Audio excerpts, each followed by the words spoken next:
Com isso tudo, a gente consegue definir o Brasil como um país industrial, agrícola e urbano. Como assim é agrícola, industrial e urbano? Parece que não faz muito sentido. É porque, gente, o Brasil sempre teve a característica de ser um grande produtor de alimentos. E a indústria do Brasil se desenvolve muito associada a esse setor. Então ele não deixa de ser agrário, mas ele industrializa também grande parte da produção.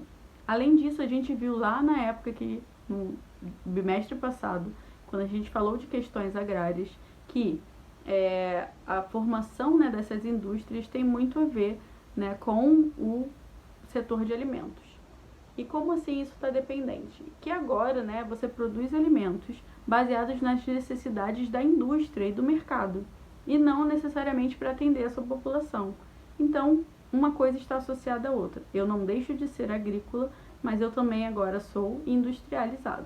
E grande parte da minha população, graças à modernização e mecanização das lavouras, vai viver nas cidades. Com tudo isso, eu consigo dizer sim que o Brasil é um país industrial, agrícola e urbano, certo? O capítulo 17 já traz mais informações a respeito de redes urbanas e hierarquias urbanas, além de algumas definições. Eu falei de crescimento das cidades, de crescimento desordenado e falei também de capitais e tudo mais. Tudo isso tem uma definição específica e a gente vai falar disso nesse capítulo. A gente vai ter então formas de crescimento que a gente precisa analisar.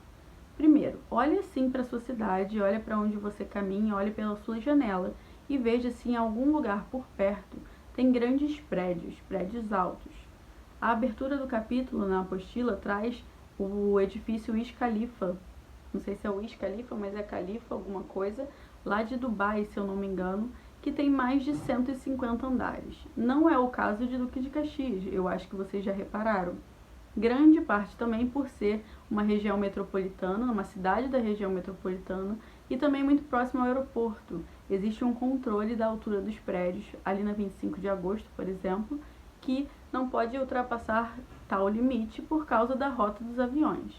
Então a gente está assim num contexto de transporte e de localização, né, muito específico. Se você visualizar esses prédios, esses edifícios mais altos, com mais andares, você vai perceber na sua paisagem que existe um crescimento vertical na sua cidade, principalmente em alguns bairros específicos. Geralmente são nas regiões centrais da cidade, ou que seja um centro comercial e econômico da cidade. Por exemplo, em torno do Calçadão de Caxias e também na região ali da 25 de agosto, que é uma região valorizada para se morar. Então há mais disputa por aquela área e é interessante você criar dormitórios, né, casas e apartamentos numa região valorizada, que você ganha mais dinheiro com isso. O setor imobiliário vai ganhar dinheiro com isso e explorar esses recursos. Então, o crescimento vertical ele é bastante visível quando a gente olha nas cidades aqui, como de Caxias, que tem cerca de 1 milhão de habitantes. Logo ela está qualificada aí como região metropolitana do Rio de Janeiro, muito dependente do Rio, e mesmo com essa quantidade de habitantes, ela não é considerada uma capital regional ou metrópole, é só uma cidade com esse número de habitantes, dependente, muito dependente das ofertas de serviços e de emprego que o Rio de Janeiro proporciona. Além disso, se você mora numa região mais alta e gosta de olhar a paisagem, você também pode perceber que existem bairros se expandindo para vários lados da cidade, quando os morros, né, possibilitam que a gente visualize isso. A gente vive num domínio morfoclimático de mares de morro, isso é perceptível na paisagem. Muitos dos morros são ocupados. O crescimento horizontal ele vai gerar um avanço, né, do ambiente urbano para além dessa área restrita da cidade e para áreas que em um momento anterior, né, histórico, eram áreas de produção agrícola, por exemplo, de criação de animais. Isso caracteriza o crescimento horizontal da cidade. Se cidades crescem muito para essa região, é um processo de periferização. Você está expandindo o centro para áreas marginais, áreas que estão à margem desse centro. Então, a periferia não é caracterizada por uma área violenta nem ruim. Porém, nos países, né, de economia periférica, tende a ser violento e tende a ser ocupado por pessoas, né, por habitantes de renda mais baixa que não conseguem sustentar a moradia, né, a sobrevivência nas regiões valorizadas do município, né, da cidade, principalmente da cidade. Isso ocasiona, então, uma expansão da periferia e, às vezes, essa periferia encontra outra periferia de outra cidade. Assim, por exemplo, na divisa entre Belford Roxo e Caxias, ou de São João de Meriti e Caxias, a gente não percebe a divisa dessas cidades. O limite municipal ele se torna imperceptível, porque a área cresceu tanto que suas áreas urbanas cresceram tanto que se juntaram com outras áreas urbanas, gerando um processo chamado de conurbação. Então você junta áreas metropolitanas, você junta áreas urbanas de duas ou mais cidades. Tudo isso vai gerar um processo de metropolização, que você vai criar cidades que se conectam e que são muito dependentes de uma grande metrópole. Aqui no caso, Caxias é grande dependente, né, dos serviços do Rio de Janeiro. Mas a gente tem Guarulhos, que depende muito de São Paulo, e a região, né, da metropolitana de São Paulo, que é a maior do país e a mais importante também, vai também ser caracterizada por um processo de conurbação. Ele está diretamente associado ao processo de formação das regiões metropolitanas. Além disso, né, eu tenho uma forma de definir as cidades de grau de importância, grau de influência e as suas respectivas funções. Por exemplo, a cidade de Brasília, ela foi projetada, né, foi construída para ser uma sede administrativa. Ela tem uma função administrativa, por isso é o Distrito Federal. E nesse seu projeto existia o planejamento de criar cidades satélites, cidades dormitório em relação a ela. Isso para quê? Porque uma cidade tem uma função administrativa e não de moradia. Isso vai ocasionar, então, uma forma de hierarquia urbana. Essa rede vai ser conectada de certa maneira. Então, a gente tem na hierarquia, né, uma conexão promovida principalmente através dos meios de transporte e comunicação. Eu consigo trocar, né, informação, eu consigo transitar entre essas cidades num espaço curto de tempo. Isso caracteriza uma rede. E as cidades que são consideradas metrópoles e as capitais tendem a ter essa rede mais desenvolvida. É muito mais fácil, por exemplo, eu chegar à cidade de São Paulo, de qualquer lugar do Brasil, ou do que ir para a cidade de Rio Branco ou para a cidade de Boa Vista, né, em regiões mais distantes aqui do Sudeste. Isso vai ter voos que não são de hora em hora, como ocorre para São Paulo, como ocorre para Brasília, e a gente vai ter que fazer escala em alguma região do país. Então a gente tem essa rede realmente delimitada, e só São Paulo tem a capacidade de conexões com todas as outras cidades do país diretamente. Isso caracteriza São Paulo como a grande metrópole nacional, ou uma cidade global, considerada a única cidade global do território brasileiro. Como a gente analisa, né, essas cidades? Elas têm que ter uma dimensão ou tamanho específico, né? Então a gente vê se o tamanho é grande, pequeno, médio, as funções, como eu falei, e também o desenvolvimento econômico delas, né? O quanto elas exercem influência nos seus arredores. A apostila de vocês já traz esse conteúdo bem explicadinho, bem separadinho, mas eu vou reforçar aqui, né, esse assunto. A hierarquia urbana, a hierarquia urbana brasileira, ela é diferenciada aí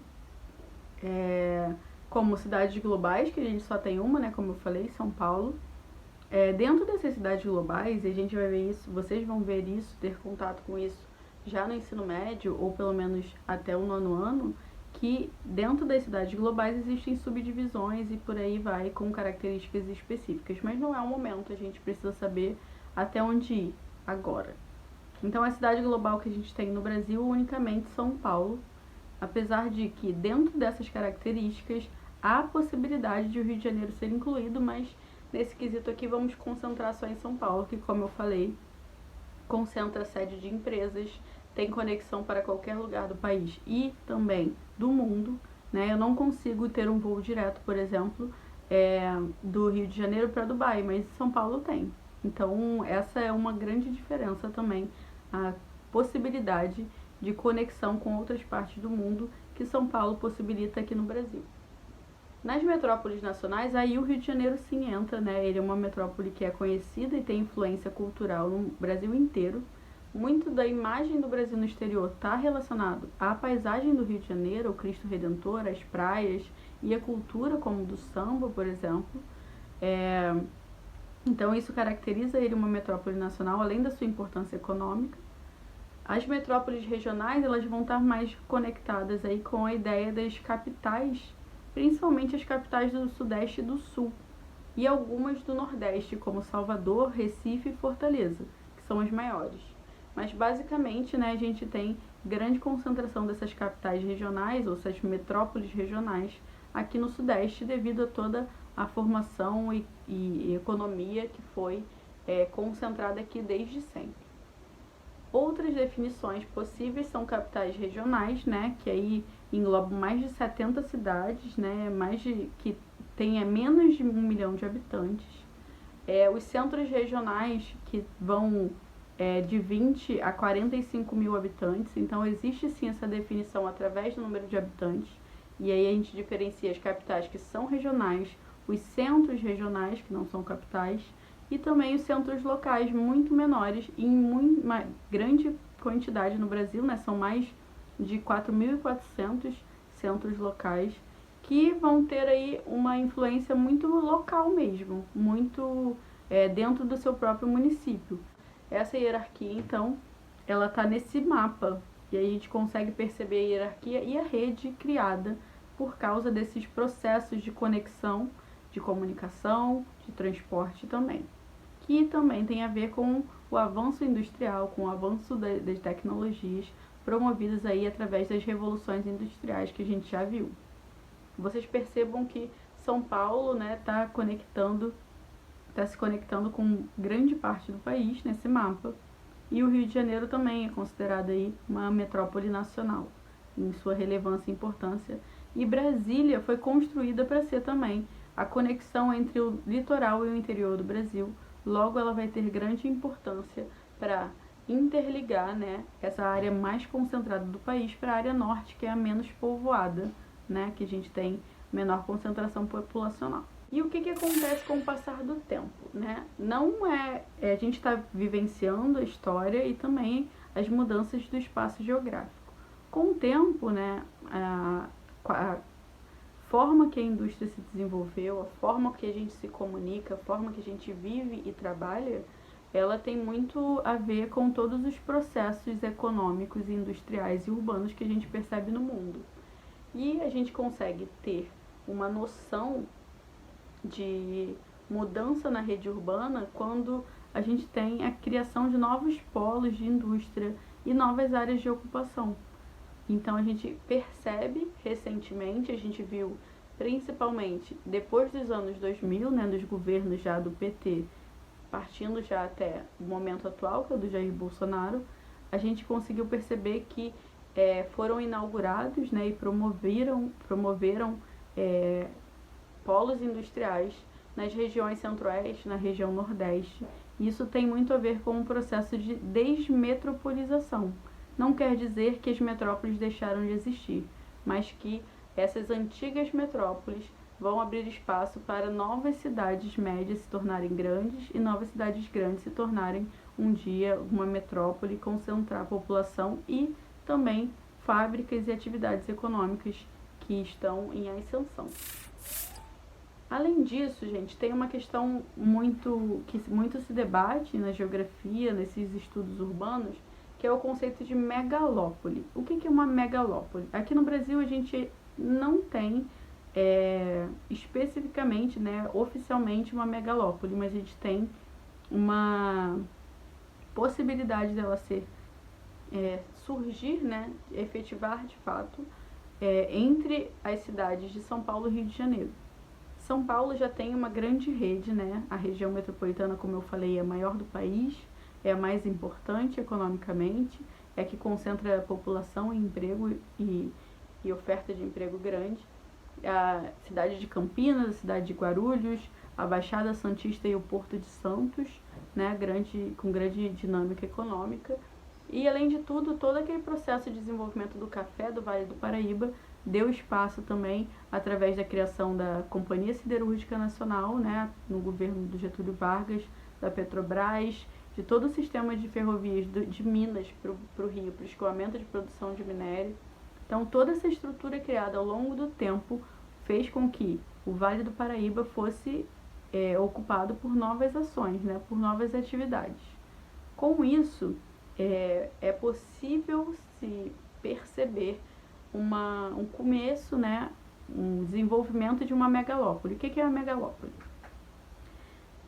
Basicamente seria a conexão, facilitada conexão entre cidades, né, através de através dos meios de transporte rápido e prático.